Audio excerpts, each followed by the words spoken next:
The text came on a Tuesday afternoon while I was restocking dental floss in the hygienist supply closet. Mom, family Christmas at our house. December 24th, 5:30 p.m. Don't be late this year. No, how are you? No, we'd love to see you and Maya. Just a command dressed up as an invitation.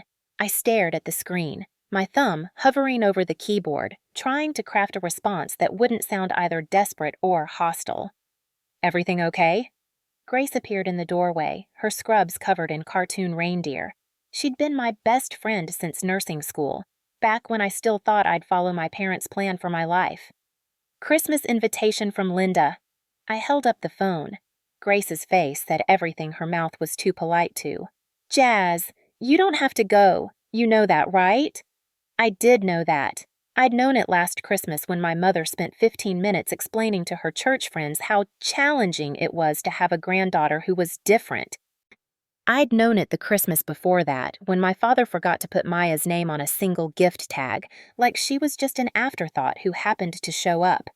I'd known it for 3 years, ever since Michael left and my family decided that made me, and by extension my daughter, failures.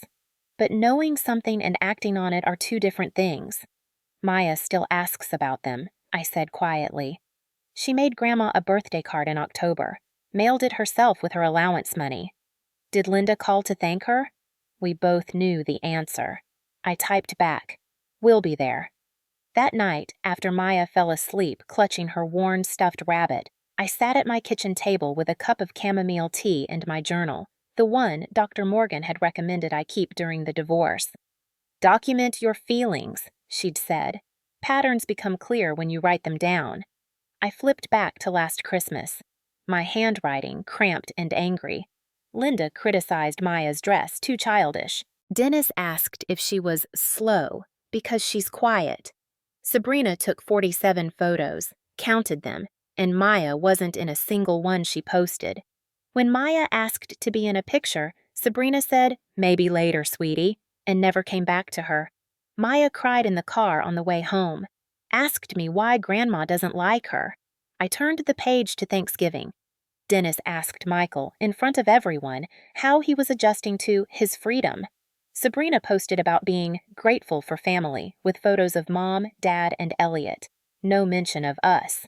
Maya noticed. She's 9. She notices everything. The pattern was clear, had been clear for years, but here I was, driving us back into it because… what? Because I wanted Maya to have grandparents? Because some stupid part of me still hoped they'd change? Because I was afraid that cutting them off would make me the villain? I picked up my phone and called Grace. "I'm an idiot, aren't I?" I said when she answered. "You're a mom who wants her kid to have a family. That doesn't make you an idiot, it makes you human." She paused. "But Jazz, if they hurt her again…" "I know. Do you? Because you keep going back." I closed the journal. Through Maya's cracked bedroom door, I could see her small form under her quilt, the nightlight casting shadows of stars across her walls. She'd painted those stars herself, carefully, precisely, the way she did everything. My beautiful, sensitive, too smart for her own good daughter who loved her grandparents despite every reason not to. "Maybe they've changed," I said, not believing it. Grace sighed. "People don't change, Jazz. They just get better at hiding who they are." After we hung up, I opened my phone's voice memo app. I'd started using it 6 months ago, originally just to remember grocery lists and appointment times. But lately, I'd been using it for something else. Something I wasn't quite ready to admit was intentional. I scrolled through the files. November 18th, Linda's voice talking to someone at Thanksgiving while she thought I was in the bathroom. "Jasmine's kid will never fit in anywhere. Too awkward, too sensitive. I don't know what she's going to do with her." October 3rd, Sabrina on speakerphone in her car, talking to a friend while I was supposedly getting Maya from the backyard. "My Instagram aesthetic is like carefully curated family moments, you know, and Maya just doesn't fit the vibe. Is that terrible to say?"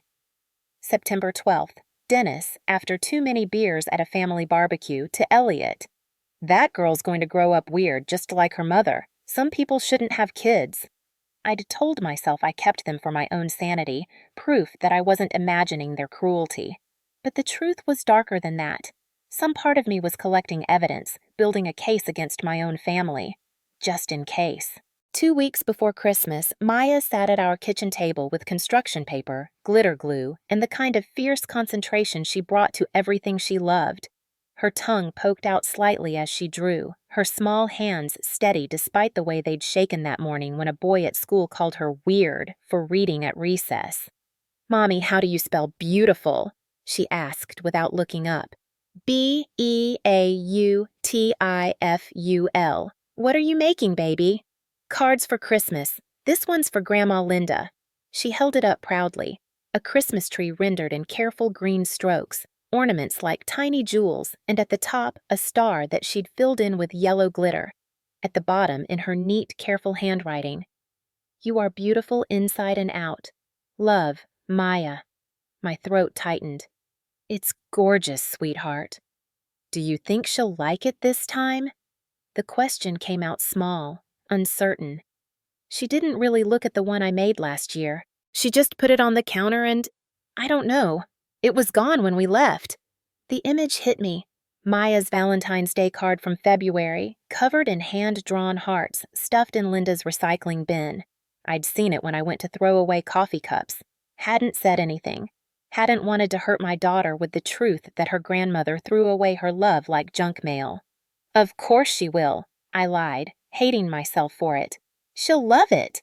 Maya's face brightened and she returned to her work. I watched her from across the table, this miracle of a child who'd somehow remained kind despite a world that kept teaching her not to be.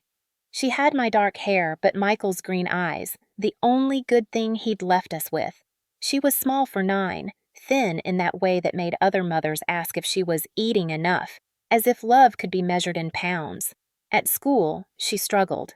Not academically. Her teachers called her gifted, used words like advanced vocabulary and creative problem solving.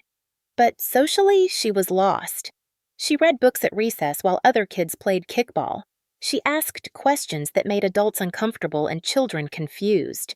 She felt everything too deeply, cried too easily, and couldn't understand why everyone else seemed to have an instruction manual for life that she'd never received. "Mom," she looked up at me, glitter on her nose. "Do you think Aunt Sabrina will take a picture with me this year?" My heart cracked. "Why do you ask, honey?" "Because, I don't know, I just noticed I'm never in her Instagram pictures. Emma's mom showed me Aunt Sabrina's page during a play date, and there were so many Christmas photos from last year, but I wasn't in any of them." Emma asked if Aunt Sabrina was really my aunt. I wanted to lie again, to protect her from the truth that her aunt saw her as a flaw in the perfect aesthetic of her influencer life.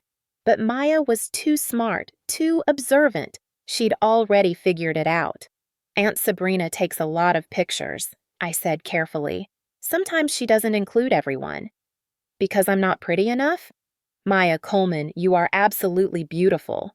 "Then why?" "Because Aunt Sabrina has a problem, sweetheart. Not you. Never you." She nodded, but I could see she didn't believe me. How could she? When you're 9 years old and the adults in your life treat you like you're invisible, you start to think maybe you are. That night, after tucking her in, I stood in her doorway and watched her sleep. Her walls were covered in her artwork, watercolor paintings of forests, sketches of birds, mixed media collages that her art teacher said showed remarkable emotional depth. On her nightstand sat 3 books, all checked out from the library, all above her grade level. In the corner, a half-finished knitting project. She was teaching herself from YouTube videos. My daughter was extraordinary, and my family couldn't see it, wouldn't see it. I pulled out my phone and opened a folder I'd created months ago. "Just in case," I'd labeled it. Inside, screenshots of Sabrina's Instagram from last Christmas. Maya conspicuously absent or cropped out of every family photo. Text messages from Linda complaining about having to buy Maya gifts. An email from Dennis to Michael, forwarded to me by accident, discussing how Jasmine's parenting is creating a problem child. I added a new note. December 10th, Maya asked if she's not pretty enough for Sabrina's photos. She's internalizing their rejection, Dr. Morgan was right. This is damaging her. I hit save and put the phone away, a knot forming in my stomach that I couldn't quite name. Was I documenting? Or was I planning something? The next morning, after dropping Maya at school, I made a mistake. I opened Instagram. Sabrina's latest post filled my screen. A perfectly staged photo of her and Elliot decorating their Christmas tree. She wore a cream cable knit sweater that probably cost more than my rent. Elliot, handsome in that bland way expensive lawyers are, held a vintage ornament up to the light. Their tree was white, with rose gold decorations and strategically placed twinkle lights. The caption made my stomach turn. Grateful for moments like these. Family, love, and traditions that matter. Building our legacy, one ornament at a time. Hashtag blessed life. Family first. Christmas traditions. Minnesota Mama, 53,000 followers, 2,000 likes in 20 minutes, comments gushing about her perfect life and goals. I scrolled down, looking for something I knew was there because I'd seen it once, months ago, before thinking to screenshot it. A post from last Christmas. There. The Coleman family gathered around my parents' tree. Linda in red, Dennis in his best sweater, Sabrina and Elliot looking like they'd stepped out of a catalog. And in the original photo, I'd seen it before Sabrina posted, Maya had been there, standing between me and Linda. In the posted version, we'd been cropped out entirely, but I'd been too slow. Hadn't saved it before it was buried under months of new content. Stupid. Except, I pulled up my photos and searched. There. A blurry screenshot I'd taken that night, zoomed in to show Maya's face in the original photo, reflected in a mirror in the background. You could barely see her, but she was there, proof that she'd been erased. I saved it to my just-in-case folder. My phone buzzed with a text from Sabrina. BTW, can Maya wear something nice for Christmas? We're doing photos. Maybe that green dress from Easter? If it still fits. The dress hadn't fit since spring. Maya was growing, and I was barely keeping up with work clothes for myself, let alone party dresses for her. Besides, the green dress had been Linda's choice, lace and bows and everything Maya hated. She'd cried getting into it. I typed back. She has a red sweater she loves. She'll wear that. 3 dots appeared, disappeared, appeared again. Finally, red is so common for Christmas photos. But whatever. We'll make it work. Make it work. Like Maya was a problem to be solved, an inconvenience in her perfect aesthetic. I clicked on Sabrina's profile, really looking at it for the first time in months. Every photo was curated, filtered, perfectly composed. Minnesota influencer. Life, #family goals. 53,000 people following her life, believing in this image of domestic perfection. I scrolled through her posts, looking at dates. There, August, a family barbecue. Maya had been there, I remembered, because she'd helped me make potato salad. No sign of her in the photos. October, pumpkin patch adventures at the farm my father owned. Maya had picked out 6 pumpkins and decorated them with paint. Not in a single shot. But it wasn't always this way. I scrolled back further to 3 years ago, before the divorce. There. A photo of Maya as a flower girl at Sabrina's wedding, included, visible, acknowledged. Another, from 4 years ago. Maya and Sabrina baking cookies, Sabrina's arms around her, genuine smiles on both faces. The erasing had started after Michael left, after I became a single mother, after I stopped fitting into their image of what the Coleman family should be. My phone rang. Linda. Jasmine. I wanted to confirm you're coming to Christmas. Your father is smoking a turkey, and you know how he gets if it goes to waste. Not we miss you, not we can't wait to see Maya. Just logistics about a turkey. We'll be there, Mom. Good. And please talk to Maya about her table manners. Last year, she barely ate anything, and it made me look bad in front of the Hendersons. She has a sensitive stomach when she's anxious. That's what I mean. The anxiety. You need to get that under control. Have you considered medication? My friend Carol's grandson takes something, and he's much better at family events. I closed my eyes. Maya doesn't need medication. She needs whatever you think is best, dear. But maybe consider it. For everyone's sake. I have to go. I'm meeting Sabrina for lunch. See you Christmas Eve. She hung up before I could respond. I sat in my car in the dentist's office parking lot, my hands shaking on the steering wheel. For everyone's sake. Not for Maya's sake, for theirs. So my daughter would be easier to deal with, less inconvenient, more compliant with their expectations. I opened the voice memo app on my phone, scrolled to a specific file. October 15th. Linda's voice captured when she pocket dialed me after I'd left a family dinner. I'm telling you, Patricia, that child needs serious help. Jasmine refuses to see it, too stubborn just like she was with Michael. You know he left because of her attitude? Now she's creating another problem. Another voice in the background, my father. The girl barely looked at anyone tonight. What kind of child acts like that? Linda again. The kind who has Jasmine for a mother. I love my daughter, but she's ruining that child. No discipline, no standards. Maya will never fit in anywhere. I'd listened to that recording 20 times, each time hoping I'd misheard, that it would somehow sound different. It never did. I added the new call with Linda to the folder, noted the date, the time, the comment about medication. Then I texted Grace. Can you meet for coffee after work? I need to talk. Her response came immediately. Always. But Jazz, whatever you're planning, be careful. I wasn't planning anything. Was I? 6 months earlier, I'd walked into the law offices of Walsh and Associates with no intention of causing a war. I just wanted answers. Rebecca Walsh was 50-ish with gray-streaked hair and the kind eyes of someone who'd seen too much but still believed in doing the right thing. Grace had recommended her. She handled my cousin's custody case. She's good, she's honest, and I trusted Grace more than I trusted my own judgment these days. Tell me what's going on, Rebecca had said, leaning back in her chair, pen poised over a legal pad. I'd explained, haltingly at first, then in a rush.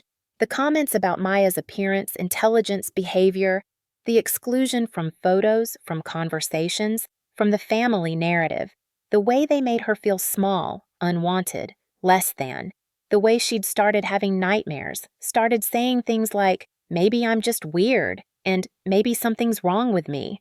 Rebecca had listened without interrupting. When I finished, she was quiet for a long moment.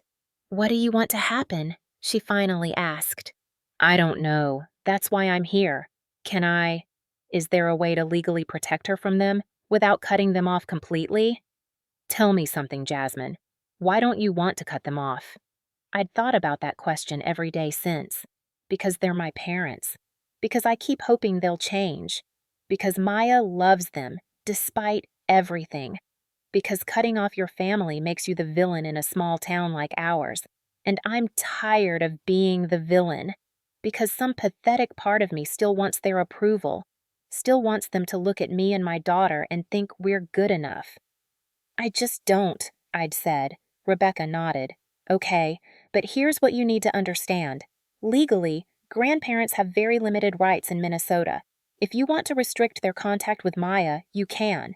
You're her custodial parent. You have that authority. But if you're talking about a restraining order or formal legal action, you need to prove harm, not just hurt feelings, actual psychological harm. How do I prove that? Documentation? Everything? Keep a journal of incidents. If they say something cruel, write it down. Date, time, exact words. If Maya has a negative reaction, document it. Screenshots of texts, social media posts, anything that shows a pattern. In therapy, if Maya's not already seeing someone, she should be. A therapist's notes can be powerful evidence of emotional distress. I'm not trying to build a case against my own family, I'd protested. I know, but if things get worse, and in my experience they usually do before they get better, you'll want to have done this groundwork. Think of it as insurance. I'd left her office with a folder of information about emotional abuse, grandparents' rights, and restraining order procedures. I'd told myself I was just being prepared, just being smart, but I'd also started documenting everything. Maya started seeing Dr. Patricia Morgan the following week. Play therapy, I told my parents when they asked, making it sound casual. Just to help her process the divorce. What I didn't tell them was what I told Dr. Morgan. My family is cruel to my daughter, and I need someone to help her understand it's not her fault. Dr. Morgan was in her 50s, warm and professional, with a PhD in child psychology and 20 years of experience. In our first consultation without Maya, she'd asked detailed questions about family dynamics, Maya's symptoms, the pattern of interactions. "This is textbook emotional abuse," she'd said bluntly. "Subtle, hard to prove, but devastating to a child's development. The exclusion, the criticism disguised as concern, the comparison to an impossible standard. Maya is internalizing this. She's starting to believe their narrative about her." Will you document this in your notes, Doctor? Morgan had given me a long look. "I document everything that's relevant to my patient's treatment. If someone requests those records with proper authorization, they'll reflect what I observe. But Jasmine, you need to know. If I have reasonable cause to believe a child is being harmed, I'm a mandated reporter. I have to report it." "To who?" "Child Protective Services." I'd gone cold. "I don't want to blow up my family." "I know, but sometimes families blow themselves up, and we just have to get the kids out of the blast radius." Now, standing in my kitchen 2 weeks before Christmas, I pulled out the folder Rebecca had given me months ago. I'd been adding to it regularly. Inside, my journal. 47 documented incidents over 6 months. Recordings. 12 voice memos of overheard conversations. Screenshots. 23 instances of social media exclusion. Dr. Morgan's therapy intake forms. Maya's initial assessment noting low self-esteem, social anxiety, signs of emotional trauma related to extended family interactions. Texts from Linda. Dozens, most criticizing my parenting. Several specifically mentioning Maya's problems. I hadn't shown this to anyone. Not Grace, not Dr. Morgan, not Rebecca since that first consultation. It felt like holding a bomb. Something dangerous that I wasn't sure what to do with. But I kept adding to it, just in case. My phone buzzed. A text from Rebecca Walsh. "Just checking in. How are things with your family? Still manageable?" We'd kept in touch, loosely. Monthly emails, the occasional coffee. She never pushed, never asked directly about the Coleman situation, but she always let me know she was there. I typed back, "Going to their house for Christmas. We'll see." Her response was immediate. "If you need me, I'm here, day or night. I mean that." I stared at her message, feeling the weight of what I wasn't quite acknowledging. I was preparing for something, building toward something. I just didn't know what yet. Or maybe I did, and I was too afraid to admit it. The day before Christmas Eve, everything started unraveling. It began with a phone call from Linda, her voice tight with the particular strain of forced cheerfulness she used when she was actually furious. "Jasmine, I need to confirm your arrival time tomorrow. Your father has scheduled everything very precisely. We'll be there at 5:30 like you asked. And you'll stay until at least 9? Sabrina wants to do the gift exchange after dinner. And then there's the ornament tradition, and she's timing everything for her stories." Her stories. Instagram stories. My mother was coordinating Christmas around my sister's social media content schedule. "We'll stay as long as Maya's comfortable," I said carefully. "What does that mean?" "It means she's 9, Mom. If she gets tired or overwhelmed..." "This is exactly what I'm talking about." Linda's voice sharpened. "You coddle that child. You let her dictate everything. When I raised you and Sabrina, you didn't get to be overwhelmed at family events. You participated. You smiled. You were part of the family. Maya is part of the family." "Is she?" "Because sometimes it feels like you're using her as an excuse to keep yourself separate from us, like you're punishing us for your failed marriage." I gripped the phone tighter. "My marriage didn't fail. Michael left us. Because you made it impossible for him to stay. Always so stubborn, so independent. You wouldn't listen to anyone's advice, wouldn't compromise. And now you're doing the same thing with Maya. She needs structure, discipline, normal social skills. Instead, you encourage this sensitivity. Being sensitive isn't a flaw. It is when it makes her weird, Jasmine. And that child is weird. People talk. The Henderson's daughter is in Maya's class, and Diane told me that Maya sits alone at lunch reading books. Books! At lunch, while the other children play normally. My hands were shaking now. Reading doesn't make her weird. It does when she does it to avoid people. It does when she can't function in normal social situations. It does when… Linda cut herself off, took a breath. I'm just saying, as someone who taught elementary school for 30 years, I know what I'm seeing. And what I'm seeing is a child who needs more than what you're giving her. What I'm giving her is acceptance, love, a safe place to be herself. You're giving her an excuse to be strange. There's a difference. A pause. Dennis wants to talk to you about the family business. He's restructuring some things and it affects inheritance. Make sure you have time to discuss it tomorrow. What does this have to do with everything, Jasmine? Family means responsibility. It means being part of something bigger than yourself. Your daughter's future depends on family connections, family money, family support. Don't forget that. She hung up before I could respond. I stood in my kitchen, staring at the phone, my heart pounding. That had been a threat. Veiled but clear. Play along, conform, make Maya palatable, or we'll cut you off financially. My father owned a successful car dealership. 3 locations, generational wealth, the kind of money that got the Coleman name on buildings in town. Sabrina and Elliot were already benefiting. Down payment for their house, Elliot's position at the firm arranged through my father's connections, Sabrina's lifestyle brand funded by family money. I'd refused all of it after the divorce. Didn't want strings attached, didn't want to owe them anything, but I'd never considered they might use it as leverage over Maya's future. College funds, inheritance. The kind of financial security a single mother working as a dental hygienist couldn't provide alone. I opened my voice memo app and recorded a summary of the conversation while it was fresh. Date, time, exact quotes I could remember. Then I texted Grace. Called it. Linda just threatened financial consequences if I don't make Maya normal. Grace. That's extortion. Me. That's family. Grace. Same thing sometimes. You okay? Me. No, but I will be. An hour later, Sabrina texted. BTW, can Maya wear something other than that red sweater tomorrow?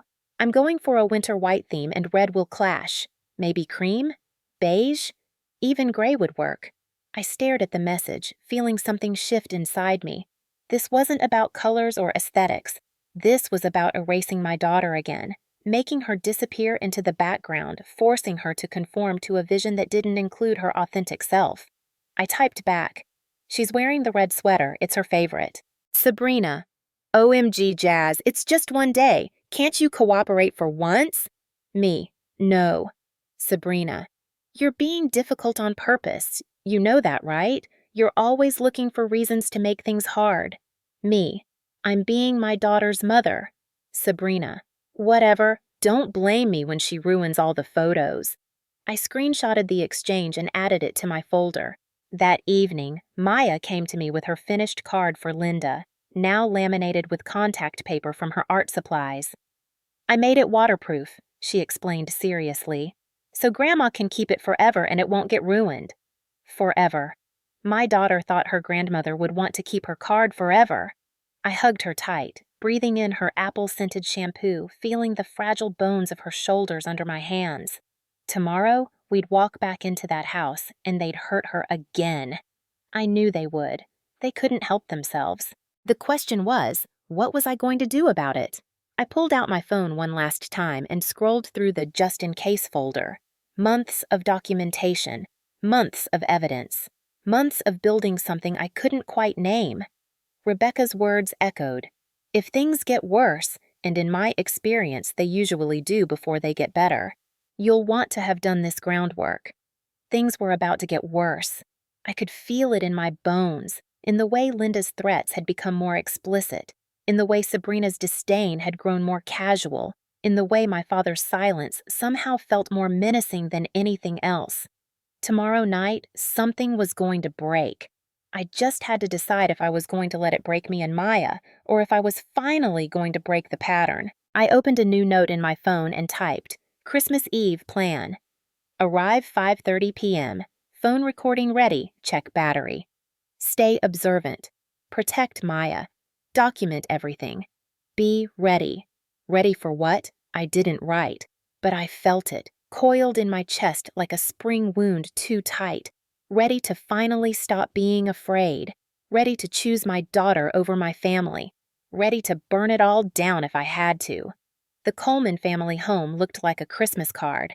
White lights wrapped around every pillar, a wreath the size of a truck tire hung on the front door, and through the windows I could see their massive tree, perfectly decorated in what I now recognized as Sabrina's winter white theme. Sabrina's Range Rover sat in the driveway, gleaming black against the snow. My 10-year-old Honda looked like exactly what it was, out of place. "Ready, baby?" I asked Maya, who was clutching her laminated card. She nodded, but her hand was cold in mine.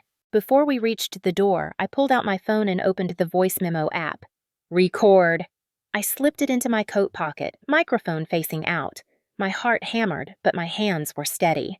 Linda opened the door in a designer sweater that probably cost more than my car payment. Her smile didn't reach her eyes. "Oh, you're here." Her gaze dropped to Maya. "And you wore that." Maya looked down at her red sweater, the one with the sequined snowflake she'd picked out herself, the one she'd been excited about all week. Her shoulders hunched.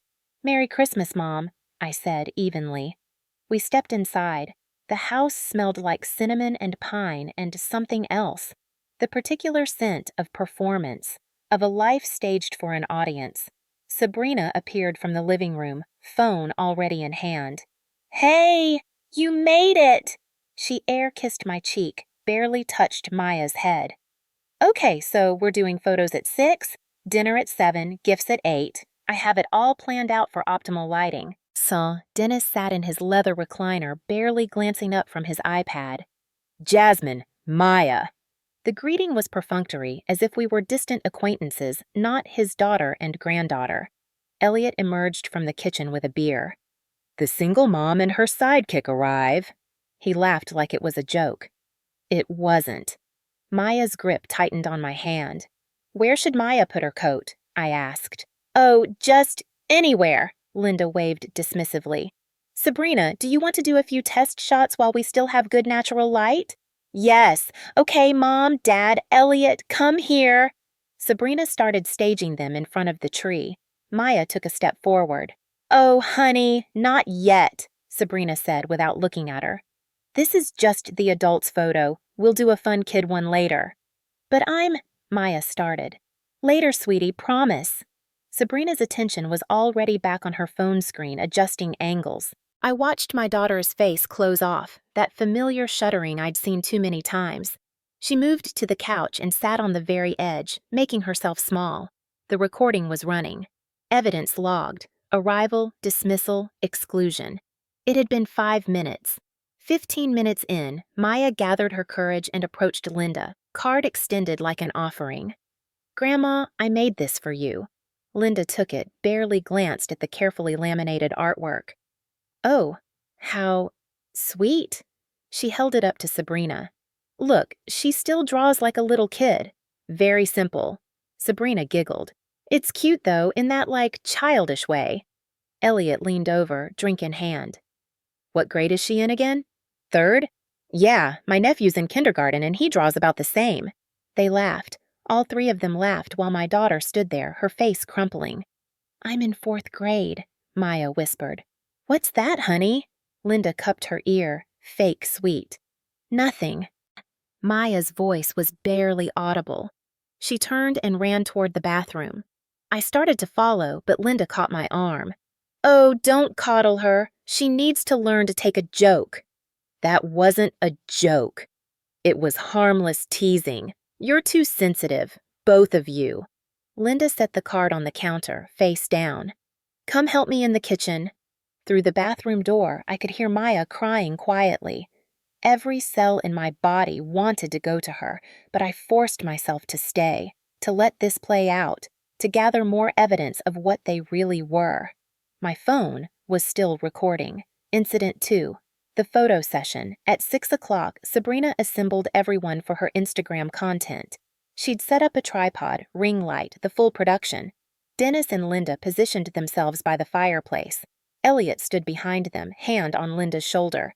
Perfect. Okay, everyone smile. Natural, not forced. And Mom, tilt your head slightly. Yes, gorgeous. Sabrina clicked away. Maya stood in the archway, watching. Can I be in one? She asked. Oh, sweetie, these are for my feed. I need a certain aesthetic, you know. Sabrina didn't even look up from her camera. Maybe later we can take some just for fun ones. Your feed has family photos, Maya said. I'm family. Of course you are. Sabrina's voice went high, that fake patient tone adults use with children they find annoying. It's just... Okay, you know what, Jasmine, can you take Maya to the kitchen? We're almost done here. I want to be in the pictures. Maya's voice cracked. And you will be, just not these specific ones. Jesus, Jazz, can you handle your kid? Dennis finally spoke. Maya, go with your mother. We're busy. I saw it then, the exact moment my daughter understood that she wasn't forgotten or overlooked. She was unwanted, deliberately excluded, not good enough for their perfect family portrait. She looked at me, eyes brimming. Can we go home? Soon, baby, I whispered. Now, please. Soon. Incident 3. The comparison, dinner was a performance of normalcy with a script I'd never been given.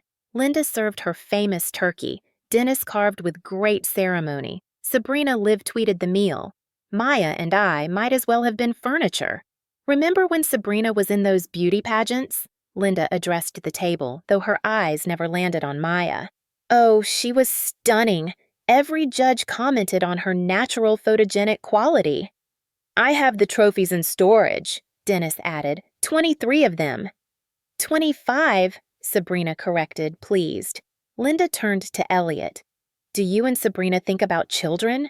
I mean, with her genes and your intelligence, they'd be absolutely beautiful. We're talking about it, Elliot said. Waiting for the right time. Well, don't wait too long. Some traits breed true, you know. Linda's gaze flickered to Maya, to me, then away. Others, not so much. The implication hung in the air like smoke. Sabrina laughed. Mom, you can't say things like that. Why not? It's genetics, science. Linda sipped her wine. Some people win the genetic lottery. Others? She shrugged. Maya pushed food around her plate, not eating. Her face was red, whether from holding back tears or holding in anger, I couldn't tell. Maya made honor roll this semester, I said loudly. Straight A's. That's nice, Linda said in a tone that meant it wasn't. Her art teacher wants to submit her work to a youth competition. How sweet. Dennis's attention was already back on his phone. Sabrina was photographing her plate, adjusting filters. Nobody asked Maya about school, about her art, about anything that mattered to her. She was a ghost at her own family's table. After dinner, Maya sat at what they'd designated the kids' table, a card table shoved in the corner meant for overflow guests. She was the only one sitting there, the only child in a house full of adults who'd decided she didn't belong at the real table.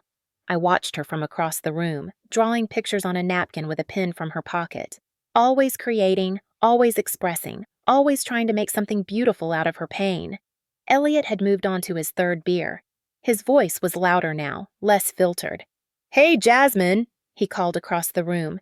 Serious question. Have you had Maya tested? Tested for what?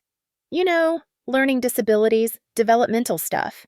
He said it casually, like he was asking about the weather.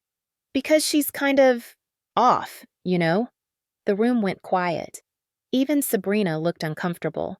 Excuse me? My voice came out level, controlled. Come on, don't be defensive. I'm trying to help. She doesn't make eye contact. She's awkward socially. She seems slow to process things. Those are signs. She's not slow. My hands were shaking under the table. She's sensitive and introverted. That's not a disorder. I'm just saying, early intervention is important. My firm does work with special education law. I could get you some referrals. She doesn't need referrals. She needs people who don't treat her like she's broken. Linda cut in. Jasmine, he's trying to help. You're always so defensive about Maya's quirks. They're not quirks. They're her personality. They're problems, Dennis said flatly. The kid barely speaks. She sits alone. She doesn't act normal. What's normal? I shot back. Not whatever that is. He gestured toward Maya, who had gone very still, her pen frozen on the napkin. She'd heard everything. Sabrina tried to lighten the mood. Okay, family drama aside, who wants to do the ornament tradition? I need to get this posted before 10. The ornament tradition was a Coleman family staple. Every Christmas Eve, everyone hung an ornament. The tree in the living room was covered with decades of memories. Baby's first Christmas, wedding dates, vacation souvenirs. Maya had made hers at school. A clear plastic ball filled with glitter and a photo of herself, Maya 2024, written in her careful handwriting on a ribbon. She approached the tree slowly, reverently, searching for the perfect spot. Sabrina intercepted her with the smooth efficiency of someone blocking an unwanted photobomber. Oh, sweetie, let me help you find a good place. She took the ornament from Maya's hands. I wanted to put it, I know, but we have to think about balance and aesthetic flow. Sabrina walked around to the back of the tree, the side that faced the wall. She hung Maya's ornament there, facing inward, completely hidden from view. But I won't be able to see it, Maya protested. Trust me, it looks better here. The front has all the special ornaments, the heirloom ones, the pretty ones. This fits better in back. But mine is special, Maya's voice trembled. I made it special for… It's fine where it is. Sabrina stepped back, satisfied. See? Perfect. Linda nodded approvingly. Sabrina has such an eye for design. Dennis hung his ornament, a golden car from his dealership's anniversary, front and center. Elliot's went next to it, a crystal icicle, expensive and showy. Sabrina's was a white dove positioned where the camera would catch it best. Linda's was a vintage angel, top-tier placement, and Maya's was hidden, facing the wall, invisible. My daughter stood there, arms at her sides, and whispered, Mommy, I want to go home. Her voice broke on the last word, and something in me broke with it. I stood up, walked to the tree, retrieved Maya's ornament from its hiding place. What are you doing? Sabrina asked. I placed it front and center, right in the middle of the tree where everyone could see it. There, I said. That's where it belongs. Sabrina reached for it. Jazz, that's not… Don't. My voice was quiet but absolute. Don't touch it. The room went silent. Dennis stood up. Jasmine, don't make a scene. I'm not making a scene. I'm ending one. Linda's eyes narrowed. What's that supposed to mean? I pulled out my phone. I want you all to hear something. I connected my phone to their Bluetooth speaker, the expensive one Linda loved to show off. My hands weren't shaking anymore. They were steady, certain. Jasmine, what are you… Linda started. I pressed play. Linda's voice filled the room from a recording 3 weeks ago. Jasmine's kid is such a burden. Honestly, I dread when they visit. That child just sucks the joy out of everything. Linda's face went white. The recording continued. Sabrina's voice now from the Thanksgiving parking lot. Maya is literally so awkward. She ruins every photo. I have to crop her out of everything. Then Dennis. That girl will never amount to anything with Jasmine's parenting. She's raising a social misfit. Elliot. Why does Maya look so weird? Seriously, did Jasmine drink while she was pregnant or something? More clips, more dates, more cruelty, laid bare in their own voices. The living room was completely silent except for the playback of their hatred. When it finished, nobody moved. You recorded us? Sabrina's voice came out strangled.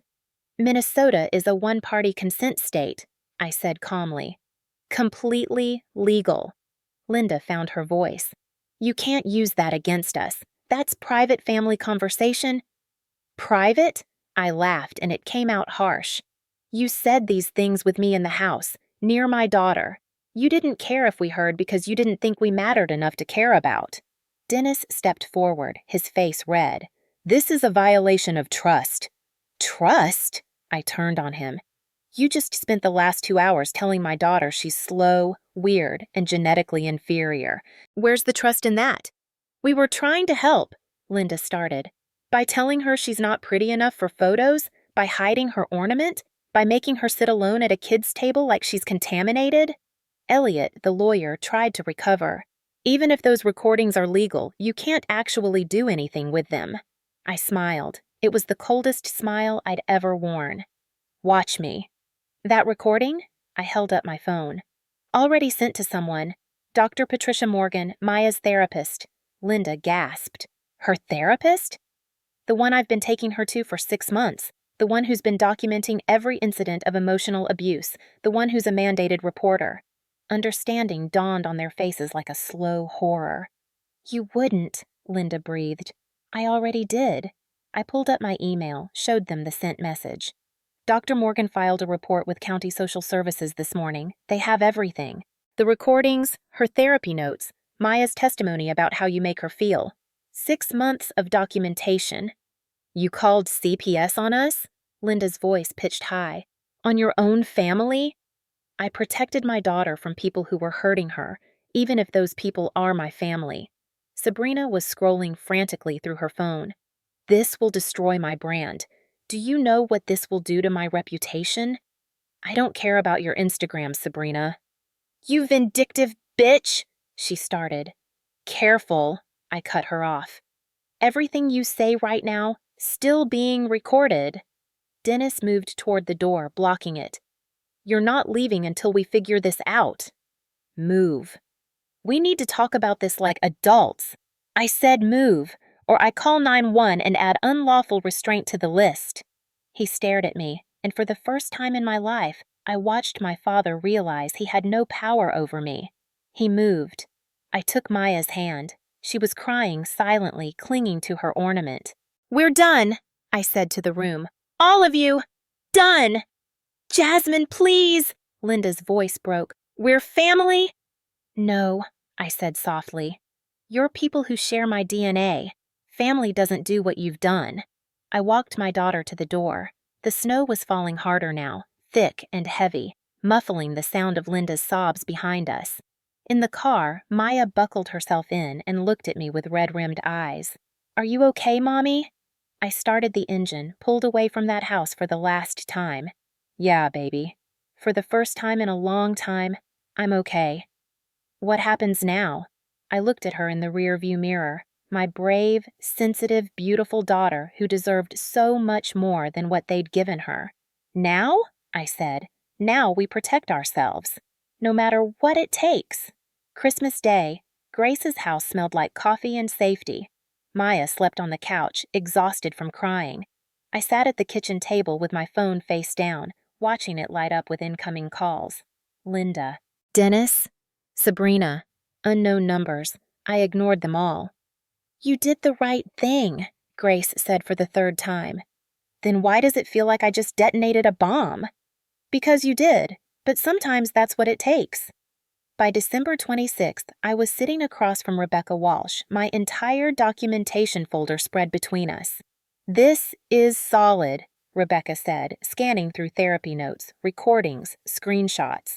Jasmine, you've built a real case here, but I need you to understand this won't be easy. They have money. Dennis will hire the best lawyer in the state. It's going to get ugly. Uglier than what they've already done to my daughter? She met my eyes.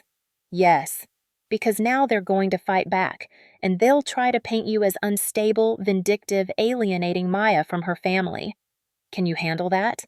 I thought of Maya's face when they hid her ornament. I can handle anything. We filed for a restraining order on December 28th. The legal fees maxed out my credit card. I stopped sleeping. Maya had nightmares. My phone never stopped ringing with threats disguised as concern. Then Dennis's lawyer filed a counterpetition. I was mentally unstable. I was weaponizing therapy. I was alienating a child from her loving grandparents. The depositions were brutal. Linda cried on the stand. Sabrina's lawyer tried to suppress the recordings. Elliot testified that they were just joking around, family banter. But they made one mistake. They underestimated what Dr. Morgan had documented. Hannah Rodriguez from Child Protective Services came to our apartment on a Wednesday morning. She was younger than I expected, with kind eyes and a notebook she filled with careful observations. I need to speak with Maya alone, she said gently. Is that okay? I wanted to stay, wanted to protect her from having to relive it all, but I nodded and left them in the living room. Through the door, I heard Maya's small voice. They made me feel stupid, like something was wrong with me. Grandma laughed at my card. Aunt Sabrina hid my ornament because it wasn't pretty enough. Grandpa said I'd never be anything. Her voice cracked. Mommy cries after we visit them, every time. She thinks I don't know, but I hear her. Silence. Then Hannah's voice, professional but warm. Do you want to see them again? No, they don't like me, and I'm tired of pretending it doesn't hurt. When Hannah emerged, her face was set. She showed me her notes, pages of them. Then she reviewed everything. Dr. Morgan's clinical assessments documenting Maya's declining mental health directly correlated to family visits, the recordings, my journals, the social media evidence. This is textbook emotional abuse, Hannah said. A clear, documented pattern. The Coleman family's defense was aggressive.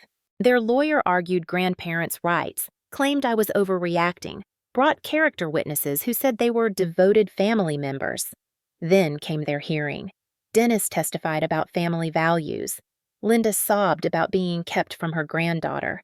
Sabrina claimed I'd misunderstood their intentions, but Elliot, 3 beers deep that Christmas Eve, had been the most honest, and in his deposition he contradicted everything they said. Their lawyer asked, "Do you believe the family loves Maya?" Elliot paused. "I think they love the idea of family more than they love her specifically." The lawyer tried to recover. "But you've witnessed warmth, affection. I've witnessed tolerance. There's a difference." Then he made the fatal mistake. "Look, kids today are too sensitive. Maya needs thicker skin, not therapy." The judge's pen stopped moving. She looked up, her expression hardening. That's when I knew we'd won. Judge Patricia Henderson was 60-something, with silver hair and the no-nonsense demeanor of someone who'd seen every manipulation tactic in the book. She read her findings in a courtroom so quiet I could hear my own heartbeat. After reviewing testimony, evidence, and expert assessments, this court finds a clear pattern of emotional abuse. The respondents, Dennis Coleman, Linda Coleman, Sabrina Coleman Price, and Elliot Price, engaged in systematic belittling, exclusion, and psychological harm toward the minor child. Linda's sob echoed through the courtroom. The court notes particularly disturbing evidence of deliberate exclusion from family activities and photographs, public mockery of the child's creative efforts, and derogatory comments about her cognitive abilities and appearance. These behaviors, repeated over years and documented extensively, constitute emotional child abuse. Judge Henderson looked directly at my family. Grandparents' rights exist to protect meaningful relationships. This court sees no meaningful relationship here, only harm. Her gavel sounded like thunder. Restraining order granted. Dennis Coleman, Linda Coleman, Sabrina Coleman Price, and Elliot Price are prohibited from contact with Maya Coleman for 18 months. After that period, supervised visitation only, contingent upon completion of family therapy and psychological evaluation. Your Honor. Dennis started to stand. I'm not finished, Mr. Coleman. If any of you violate this order, you will face criminal charges including contempt of court and potential jail time. Do you understand? They understood. As we left the courthouse, Linda's voice carried across the parking lot. You're taking away my granddaughter! I didn't turn around. I just held Maya's hand tighter. In the car, Maya asked, Did we win? We survived, I said. That's better than winning. 3 months later, life wasn't perfect. It was different. The legal fees had decimated my savings. I'd missed so much work for court dates that my boss had concerns. We'd lost friends, mutual ones who thought I'd gone too far, who believed in family is family. But Maya smiled more. She made a friend at school named Emma. She stopped having nightmares. Sabrina's Instagram following dropped by 15,000 after someone local leaked the story. Influencer banned from seeing niece for emotional abuse. Her brand deals dried up. Dennis's business suffered awkward conversations. Linda's church friends kept their distance, but they didn't all abandon them. Some people still took their side. Families fight, they said. This is extreme. Maybe it was. But Maya was sleeping through the night now. Then, 4 months after the ruling, Principal Summers called. Sabrina Coleman Price showed up at the school. She tried to see Maya, said she just wanted to apologize. My blood went cold. What happened? We recognized her from the restraining order copy you provided. We called the police. Officer Bennett escorted her off property. She's been arrested. Sabrina spent one night in jail. Got 30 days suspended sentence, a $1,000 fine, and an extension on the restraining order. That night, Elliot sent me an email. I didn't know it was that bad. I was enabling her. This doesn't excuse anything. But, I'm sorry. I didn't respond. Apologies didn't erase damage. But Maya read it over my shoulder. Do you think they understand now? Maybe, I said. But understanding doesn't mean we have to go back. Christmas Eve, 1 year later, our apartment was small but warm. A modest tree stood in the corner. No white theme, no aesthetic requirements. Just lights and ornaments Maya had chosen herself. She hung her ornament, the one Sabrina had hidden, front and center. This is where it belongs, she said, echoing my words from that night. Grace and her kids came for dinner. We ate pizza, played board games, laughed without performing. Maya had grown 3 inches, joined art club, and had a small circle of real friends. She still saw Dr. Morgan monthly. She was still too sensitive, still preferred books to kickball. But now, those were just facts about her, not flaws to be fixed. Mom? Maya asked as we cleaned up wrapping paper. Do you think we'll ever see them again? I don't know. Maybe, if they really change. If it's safe. I'm not sure I want to. That's okay, too. A letter had arrived 2 weeks ago, from Linda. I've started therapy. I'm trying to understand what I did wrong. Maybe someday, I'd put it in a drawer, unfinished. Maybe someday, but not today. That spring, Maya's school had an art exhibition. Her piece was a mixed media collage titled Safe, 2 figures surrounded by a protective circle of bright colors. As we stood looking at it, I saw Dennis across the room. He'd kept his distance, respecting boundaries. He looked at Maya, confident, smiling, thriving, and something crossed his face. Regret, maybe, or recognition. He left without approaching, but he left a note with the principal. Tell her Grandpa's proud. In the car going home, Maya asked what I thought of the note. What do you think? I asked back. I'm glad he's proud, but I don't need him to be. She looked at me. I have you, that's enough. And it was. That Christmas, they insulted my daughter. I didn't get perfect revenge. I didn't destroy them completely. I didn't get a Hollywood ending. I got something better. I got my daughter back. Safe, loved, whole. The rest? The rest is just details. Because a mother's love isn't about burning bridges. It's about building walls, strong enough to keep out hurt, flexible enough to let in healing. When we're ready. If we're ready. But only on our terms. Maya hung our Christmas lights that night in April because why not? 2 silhouettes in the window, mother and daughter, making our own traditions. She looked at me and smiled. We're good, right, Mom? I pulled her close. Yeah, baby, we're more than good. We're